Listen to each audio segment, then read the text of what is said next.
আসসালামু আলাইকুম রহমতুল্লাহ। আজকে আমরা দেখব হচ্ছে অটোমেটিক ডিফারেন্সিয়েশন।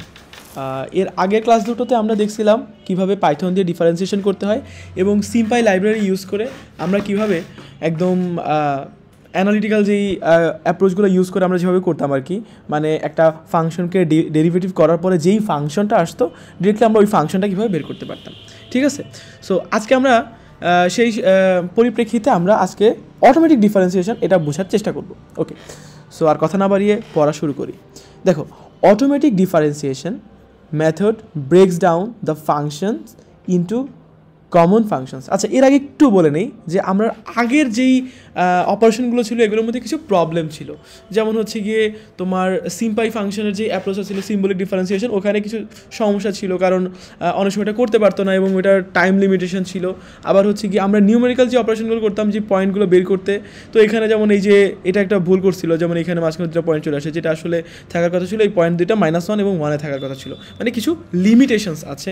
এবং ডেফিনেটলি তো এখানে টাইম এফিসিয়েন্সির ব্যাপার তো অবশ্যই আছে, কারণ এখানে তো এফিসিয়েন্ট হইতে আমি করতে পারতেছি না, তাই না? So in this case what we can do is automatic differentiation method breaks down the function into common functions, sine, cos, log, power functions, etc.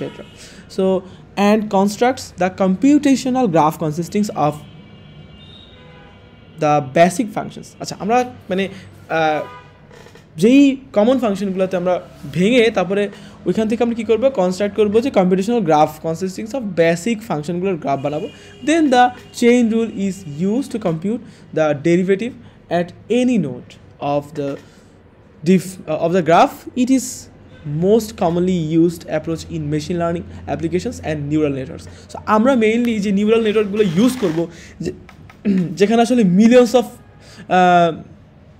Notes থাকবে এবং হচ্ছে মিলিয়ন্স অফ ইনপুটস আউটপুটস, বিভিন্ন ধরনের কাজ থাকবে, অনেকগুলো ডেটা নিয়ে তোমার অপারেশন করতে হবে, এখানে হচ্ছে গিয়ে ডেরিভেটিভ বের করতে হবে। আমার ওইখান থেকে হচ্ছে গিয়ে কমনলি হচ্ছে মেইনলি মেশিন লার্নিং মডেল যেভাবে কাজ করে আর কি, একটা কোনো প্রবলেম দিলে ওইটার মোস্ট প্রবাবল সলিউশন বের করে, তো কোনটা প্রবাবিলিটি সব থেকে বেশি, সো কোনটা প্রবাবিলিটি সব থেকে বেশি এর বের করার জন্য হচ্ছে বিভিন্ন ধরনের অ্যাপ্রোচ ইউজ করা হয়। কীভাবে হচ্ছে গিয়ে আমার ইরোর সব থেকে কম করা যায়, সো একটা ফাংশনের ইরোর কেমনে সব থেকে কম করা যায়, তো এই ফাংশনের মিনিমাম বের করা। সো মিনিমাম বের করার জন্য হচ্ছে আমাদের ডিফারেন্সিয়েশন করতে হয়, আমরা যেটা মোটামুটি জানি আর কি, বাংলাদেশের এইচএসসি গ্রেডের ইন্টারমিডিয়েটের হচ্ছে গিয়ে ডিফারেন্সিয়েশন যারা পড়ছো, সো ডিফারেন্সিয়েশনের মধ্যে যে মিনিমাম ম্যাক্সিমাম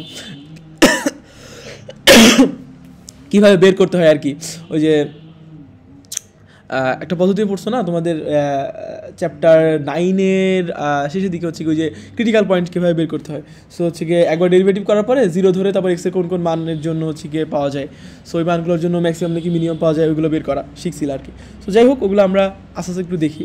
সো আমি আশা করছি তোমরা মোটামুটি ডিফারেন্সিয়েশন সম্পর্কে যথেষ্ট পরিমাণ ধারণা রাখো। ওকে, এখন দেখো, then the chain rule is use to compute the derivative at any node. So আমরা কী করতেছি, it is most commonly used approach in machine learning applications and neural network. So আমরা নিউরাল নেটওয়ার্ক এবং machine learning এর ক্ষেত্রে বেশিরভাগই এই ধরনের অ্যাপ্রোচ ইউজ করি। As a computational graph for the function and its derivatives can be built during the construction of the neural network, saving in future computations. So the main disadvantage of it is implementational difficulty. So আমরা এটা implementational difficulty আছে. However, nowadays there are libraries that are convenient to use, such as Migrate, AutoGrade, and JAX. So AutoGrade and JAX are the most commonly used and frameworks to build neural networks.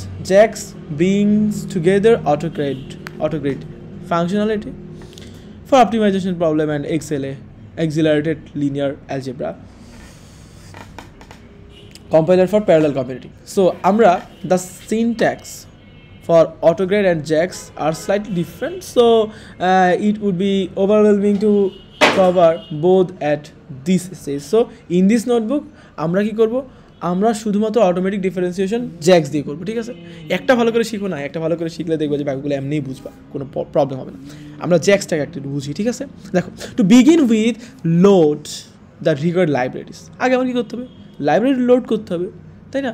So library load করবো, তারপরে কী করবো, তারপরে হচ্ছে গিয়ে JAX package you need to load just the couple of functions. আমাদের সব কিছু দরকার নেই তো, আমাদের কী দরকার, কাপল অফ ফাংশন দরকার, গ্রেডিয়েন্ট লাগবে এবং ভিম্যাপ লাগবে। So package JAX dot NumPy is a wrapped NumPy. ঠিক আছে, which pretty much replaces numpy when jax is used. So আমাদের আসলে মানে নামপাইকে এখানে ইম্পোর্ট না করলেও হবে, কারণ হচ্ছে আমাদের জ্যাক্সের মধ্যে আসলে আমি নামপাই আসলে র্যাপড করা আছে, ঠিক আছে। So it can be loaded as NP as if it was an original NumPy in most of the cases. So however, in this notebook you will upload it as JNP, so jax numpy, to distinguish them for now. Okay, so create JNP. so আমরা কি করলাম, import jax এর numpy import করলাম JNP নামে। so jax এর numpy দিয়ে মানে JNP দিয়ে একটা অ্যারে বানালাম, মানে numpy দিয়ে যা করতাম লিটারালি আমি সেগুলাই এখানে করতে পারবো। ওকে, আচ্ছা এরপর দেখো কি করব, print type of numpy arrays। So আমি এই নাম্পাই অ্যারের টাইপটা প্রিন্ট করবো এবং হচ্ছে কি এইগুলো একটু যদি রান করে দেখি তাহলে দেখো type of NumPy array class NumPy dot ND array, এবং হচ্ছে গিয়ে type of JAX NumPy array কী করবে, দেখো জ্যাক্স নাম্পাই অ্যারে হচ্ছে গিয়ে JAX library XLA extension dot array dot implementation. দেখো মানে নর্মালি আমার এক্স অ্যারেটা এটা কোথায় বানিয়েছিলাম, এটা বানিয়েছিলাম নাম্পাই অ্যারে দিয়ে বানিয়েছিলাম, মনে আছে। কিন্তু আমরা এই যে ইয়াটা যেটা বানাইলাম মানে জ্যাক্সের যেটা বানালাম এটা হচ্ছে এক্স অ্যারে ডট জেএনপি মানে আন্ডারস্কোর জেএনপি আর কি, ঠিক আছে। আচ্ছা এখন দেখো the same array can be created just converting previously defined x array np dot array 1 to 3, although in some cases jax doesn't operate with integers, ঠিক আছে, just the values need to be converted into floats. You will see some examples. so আমরা কি করলাম, এই x array জেএনপি যেটা আছে এটাকে আমি জেএনপি অ্যারে দিয়ে কি করলাম, ফ্লটিং মানে টাইপটা ফ্লটে ক্যাস্ট করে দিলাম এবং হচ্ছে কি করলাম আমি জাস্ট একটু প্রিন্ট করে দেখলাম। দেখো টাইপ অফ দ্য ইয়া হচ্ছে কি এটা করলাম। এরপরে দেখো note that JNP array has a specific type JAX library XL extension dot device array. In most of the cases in the same operators and functions are applicable to them as in the original numpy. For example কি, for example সেই যে মনে করো print function যেটা আছে, print ফাংশনে আমি যদি 2 দ্বারা গুণ করি এবং সেকেন্ড এলিমেন্টটা দেখি, দেখো মানে থার্ড এলিমেন্ট যেটা দেখি মানে 2 বলতে কি থার্ড এলিমেন্ট 0 থেকে যেহেতু শুরু, সো থার্ড এলিমেন্টটা যদি দেখি দেখো থার্ড এলিমেন্ট 3 আসছে, তাই না। তার মানে কি হইলো, আমি 2 দিয়ে গুণ করলে 2 দিয়ে গুণ করার পরে অ্যান্সার আসছে, আবার সেকেন্ড এলিমেন্ট কী ছিল, সেকেন্ড এলিমেন্ট 3 ছিল, 3টাও আসছে, তাই না। মানে এটা মনে করে না যে আমি এক্স অ্যারে জেএনপি এর আসে 2 দিয়ে মাল্টিপ্লাই করার কারণে এটা 2 গুণ হয়ে গেছে, মানে এটা তো যে এক্স অ্যারের মধ্যে স্টোর করিনি, আমি জাস্ট প্রিন্ট করছি এক্স অ্যারের জেএনপির সাথে 2 দিয়ে গুণ করলে কী হবে তাই প্রিন্ট করছি, বুঝছো। মানে এটা কিন্তু একটা অ্যারে রিটার্ন করতে হয়, যদি কোনো একটা এটার মধ্যে স্টোর করতাম তাহলে ওইটা এই অ্যারেটাই চেঞ্জ হতো, এটা কিন্তু অ্যারে চেঞ্জ করবে না, বুঝছো। আচ্ছা but sometimes working with JNP মানে JAX NumPy always the approach needs to be changed in the following code trying to assign a new value on the elements. Okay, so আমরা কি করব, মনে করো আমি একটা নিউ ভ্যালু 4 অ্যাসাইন করব, so এটা আসলে হবে না, ঠিক আছে। জ্যাক্স অ্যারেস আর ইমিউটেবল, সো আমরা আসলে দেখতে পারতেছি যে এটা আসলে ইমিউটেবল, বুঝতে পারছো, আমরা আসলে এটা চেঞ্জ করতে পারবো না। ওকে, আচ্ছা তো assign a new value to element JNP array you need to apply functions dot add function use করে আমরা কি করতে পারবো, মিউট করতে পারবো, বাট আদারওয়াইজ আমরা মিউটেশন করতে পারবো না।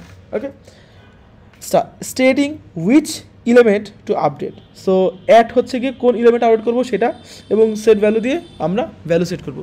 সো অ্যাড সেকেন্ড মানে থার্ড এলিমেন্টে আমি কী করবো, সেট করবো, ভ্যালু সেট করবো 4, এখন দেখো ভ্যালু 4 হয়ে গেছে। আচ্ছা, although some of the JAX functions will work with arrays defined with NP and JNP, in the following code you will get the same result in both lines.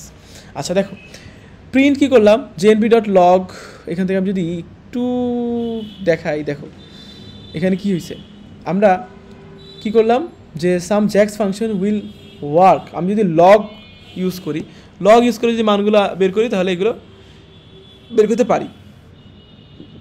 So function will work arrays defined NP and JNP in the following code, same result আসবে, স্বাভাবিক। আচ্ছা, this is probably confusing which numpy to use then. Usually when jax is used, only jax numpy gets imported as np and used instead of original one. So আমরা যখন jax use করব, খুব সুন্দরভাবে এখানে বুঝাই বলছে, when we will use jax we doesn't need to explicitly import the np, because in the jax we have already numpy, আমরা just normally we can use the numpy for jax.numpy and then we can use just like this. আচ্ছা, automatic differentiation with JAX, আমরা JAX দিয়ে কীভাবে automatic differentiate করতে পারি। দেখো, time to do automatic differentiation with JAX. তাহলে আমরা জ্যাক্সের মোটামুটি বেসিক বুঝতে পারছি। The following code will calculate the derivative of the previously defined function F of X equal to X square at the point X equal to 3। So JAX আমি কী করলাম, আগে গ্রেডিয়েন্ট ইম্পোর্ট করলাম, এইবার জাস্ট নর্মালি কী করলাম, normally ফাংশনটার মধ্যে 3 দিলাম এবং ওই ফাংশনটা প্রথমে গ্রেডিয়েন্টের মধ্যে ফাংশন দিলাম এবং এই দেখো কী আসলো, function value at x equal to 3 9 এবং ফাংশনের ভ্যালু যখন এক্স ইকুয়াল টু 3 তখন কী আসলো 6। তার মানে কি, একটা হচ্ছে কি এক্স স্কোয়ার করলে 9 আসছে আর এক্স স্কোয়ারকে ডেরিভেটিভ করলে গ্রেডিয়েন্ট করলে কী হয় 2x আসে, ওইটার মধ্যে যদি আমি 3 বসাই তাহলে 6 আসবে, শেষ। আচ্ছা, very easy right? Keep in mind please, keep in mind please that this cannot be done using integers. The following code will output an error. So আমরা যদি 3 দেই তাহলে কিন্তু ইরোর খাবো। সো এখানে একটা ঝামেলা হয়ে গেল কি, আমাদের ইন্টিজার দিতে পারবো না, ইন্টিজার দিলে কী খাবো, ইরোর খাবো। সো আমি যদি ইরোর না খাইতে চাই তাহলে কী করবো, টাইপ কাস্টিং করে কী করবো, সবগুলোকে ফ্লট বানাই নিব, অথবা আমরা এইটাকেই যদি 3.0 দিতাম এবং রান দিতাম, সো এটা কিন্তু রান হয়েছে, দেখছো? Okay, so I think you got it. Okay, so try to apply the gradient function to an array calculating the derivative of each element. So আমরা একটা অ্যারের মধ্যে আমি যদি এটা ইউজ করি, দেখো gradient only defined for scalar output function, output had shape 3। আচ্ছা, এখন দেখো there is some broadcasting issue there, ঠিক আছে? You don't need to get into more details for this at this stage. Function vmap can be used here to solve the problem. Broadcasting is covered in the course on. আচ্ছা, মানে আমরা তো এই course অনে এটা দেখাইছিলাম, so এটা আমি আসলে ভাবছি বলবো, বাট এটা তো তোমাদের কোর্স অনে দেখানো হয়েছে, বুঝছো ব্রডকাস্টিংটা কী। সো এটা হচ্ছে লিনিয়ার অ্যালজেব্রা ভালো করে বোঝানো হয়েছে, সো ওইটা একটু ভালো করে দেখলে বুঝতে পারো, ঠিক আছে? আচ্ছা, যাই হোক, এখন এখানে মেইনলি আমি একটু মানে সংক্ষেপে বলি যে আমরা কী করলাম, নর্মালি এটা করতে পারলাম। এখন আমি যদি একটা অ্যারে দেই তাহলে কী হইলো, এটা হইল না, বুঝতে পারছো? সো এখন এটা কী করতে পারি, এটা কেমনে করবো, তাহলে এটা আমরা এমনে করব, কেমনে, এমনে। এখানে আমি জ্যাক্সের ভিম্যাপ ইম্পোর্ট করবো আর কি, বুঝছো? সো ভিম্যাপ ইম্পোর্ট করে এই পুরো সেম শিটটাকে আমি ভিম্যাপের মধ্যে দিয়ে দেবো। এইবার যদি আমি রান দিই তাহলে দেখো রান হয়েছে। মানে এটাকে আমরা আসলে ভেক্টরে ম্যাপিং করতে হবে, বুঝছো? মানে তুমি নর্মালি যদি একটা অ্যারেকে ডাইরেক্ট তুমি ডিফারেন্সিয়েশন দিয়ে দাও, ও আসলে মানে করতে পারবে না, বুঝছো? সো তোমার what you have to do is you have to map it by vectors. সো আমার একটা ভেক্টর ম্যাপিং করতে হবে। তো পুরো অ্যান্সারটাকে ওই যেটা এক্সেপশন দিত, ওই এক্সেপশনটাই তুমি যদি ভিম্যাপের মধ্যে দিয়ে দাও তাহলে ও কী করবে, পুরো অ্যারেটাকে রিটার্ন করবে, ঠিক আছে? I guess you guys all understand this. So next topic is great. So now vmap of gradient of F can be use to calculate the derivative of the function F for arrays in large interval, এই ব্যাপার। So okay, I think you guys got it, ঠিক আছে? এখন দেখো, in the following code you can comment or uncomment lines to visualize the common derivatives. All of them are found using Zach's automatic differentiation. The results look pretty good. দেখো g of x in the following code আমরা কি করতে পারবো, আমরা comment uncomment করে একটু দেখতে পারবো যে আসলে কি জিনিস আসতেছে আর কি, ঠিক আছে? সো আমরা নর্মালি একটু মনে করো সাপোজ আমি এই cos x কে দেখতে চাই, রান দিয়ে দেখি, দেখো ওয়াও, দেখছো cos x এর ইয়াটা আসছে, তাই না? ওকে, সো আমি যদি অ্যাবসলিউট অফ x দেখি, দেখো অ্যাবসলিউট অফ x চলে আসছে, মানে অসাধারণ চিত্র আসছে, দেখছো? এটা হচ্ছে f অফ x ছিল, আর এটা হচ্ছে কি f ড্যাশ অফ x, মানে derivative of f derivative of the function, ঠিক আছে? সো এটা বুঝলাম। তারপরে হচ্ছে গিয়ে আমরা এরপরে দেখবো হচ্ছে, মনে করো প্রথমে এক্স কিউব, এটা দেখি, দেখো আমার ডেসমোজ লাগবে না, আমি পাইথন যদি পারি তাহলে পাইথন দিয়ে আমি এগুলো করতে পারি, দেখছো? আচ্ছা, এটা বুঝলাম। আর তোমাকে লগ এক্স সেটটা দেখাই, লগ এক্স সেটটা যদি দিয়ে দেখাই, এই দেখো লগ এক্স সেটটা আসছে, দেখছো? আর হচ্ছে এই কমপ্লেক্স ফাংশনটা যদি একটু দেখি, মানে অদ্ভুত এই ফাংশনটা দেখছি কত অদ্ভুত আসছে, মানে এটা হচ্ছে মেইন ফাংশনটা, ডেরিভেটিভ করার পর এটা আসছে, বুঝছো? ওকে, আশা করি বুঝতে পারছো। যাই হোক, তো এই চিত্রটা কিন্তু অনেক সুন্দর ছিল, তাই না? এই চিত্রের জন্য তো একটা লাইক দেওয়া যায়, তাই না? লাইক দিও ভিডিওটা। আচ্ছা, আর আচ্ছা অবশ্যই তোমরা যেটা না বুঝবে অবশ্যই কমেন্ট করে আমাকে বলবা, ঠিক আছে? আর আমি কিন্তু তোমাদেরকে এই জুপিটার নোটবুক কীভাবে ইনস্টল করতে হয়, ভিএস কোডে কীভাবে ইনস্টল করতে হয়, এবং হচ্ছে আর বাকি যেই জিনিসগুলো আছে আর কি, মানে কীভাবে হচ্ছে এই লাইব্রেরি কিন্তু আমি তোমাকে ইনস্টল করে দেখাই নাই। So if you guys can't do that, you can comment, then I will make a video for this. Okay, so computational efficiency for symbolic, numerical and automatic differentiation. So in sections এই দুটো সেকশনে computational efficiency of symbolic and numerical differentiation was discussed. So now it is time to compare speed of calculations for each of three approaches. Try to find the derivative of the same simple function f of x squared. So আমরা এখানে একটু array of larger size use করবো, যেখানে হচ্ছে compare the results of time used. So আমরা একটু run দিয়ে দেখি এটা। সো দেখো, নর্মালি সিম্বলিক, এই দেখো এখানে সুন্দর একটা ম্যাপিং চলে আসছে আমার হাতে। আমরা যদি সিম্বলিক ডিফারেন্সিয়েশন করতাম এইখানে, তাহলে 9 মিলি সেকেন্ড 7 মিলি সেকেন্ড লাগতো। নিউমেরিক্যাল ডিফারেন্সিয়েশন করলে 33 মিলি সেকেন্ড লাগছে, আর অটোমেটিক ডিফারেন্সিয়েশন 9 মিলি সেকেন্ড লাগছে। The results are pretty much the same, but the time use is different.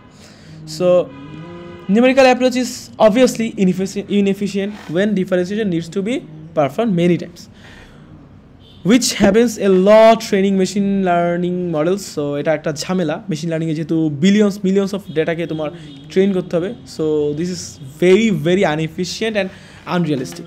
Okay, especially আচ্ছা এরপরে কি symbolic and automatic approach seem to be performing similarly for this simple example, but if the function becomes a little bit more complicated, symbolic functions will experience significant expression swell and the calculation will slow down.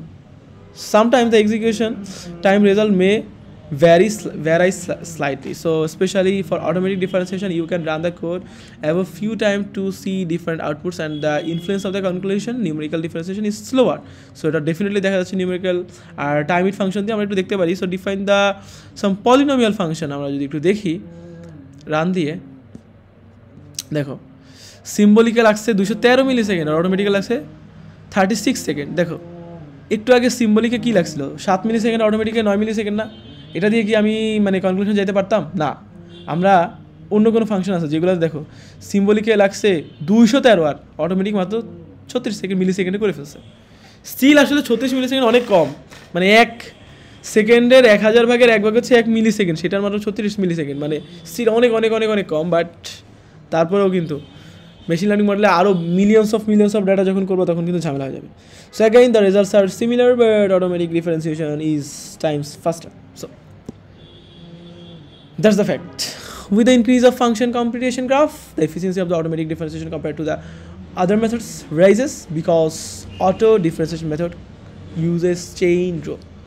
Congratulations, now you are equipped with Python tools for perform differentiation. তো আমরা আসলে এই ভিডিওগুলোর মাধ্যমে পুরা differentiation কেমনে আমরা Python দিয়ে করতে পারি এটা খুব ভালো করে আশা করি আল্লাহর রহমতে আমরা বুঝতে পারছি, তাই না? সো আজকের ক্লাস এই পর্যন্তই থাকুক। আশা করি তোমরা ক্লাসগুলো মনোযোগ দিয়ে দেখলে তোমরা আসলে একটু ভালো কোয়ালিটির রিচ কন্টেন্ট পাচ্ছ। তোমরা এইগুলো একটু ইউটিলাইজ করতে পারলে তোমরা ইনশাআল্লাহ ভালো কিছু করতে পারবা। তো see you in the next class guys. Stay happy, stay good.